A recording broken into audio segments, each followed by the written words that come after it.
যুক্তরাষ্ট্র ও ইসরায়েলের যৌথ হামলায় ইরানের সর্বোচ্চ নেতা আয়াতুল্লাহ খামেনি নিহত হয়েছেন বলে জানিয়েছে দেশটির রাষ্ট্রীয় গণমাধ্যম। রোববার সকালে সংবাদ মাধ্যম IRIB জানায়, ইরানের সর্বোচ্চ নেতা শাহাদত বরণ করেছেন। এর আগে হামলার পর খামেনি মারা গেছেন বলে দাবি করেছিলেন মার্কিন প্রেসিডেন্ট ডোনাল্ড ট্রাম্প।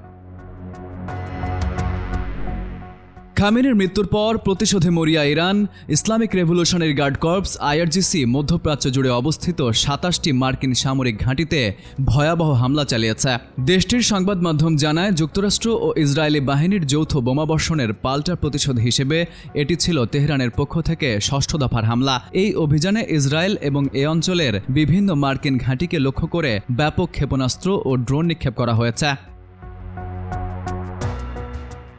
IRGC জানিয়েছে, তাদের লক্ষ্যবস্তুর তালিকায় মার্কিন ঘাঁটিগুলো ছাড়াও ইসরায়েলের তেলনফ বিমান ঘাঁটি, তেল আবিবে অবস্থিত ইসরায়েলি সেনাবাহিনীর প্রধান সদর দপ্তর হাকিরিয়া এবং একই শহরের একটি বিশাল প্রতিরক্ষা শিল্প কমপ্লেক্স অন্তর্ভুক্ত ছিল।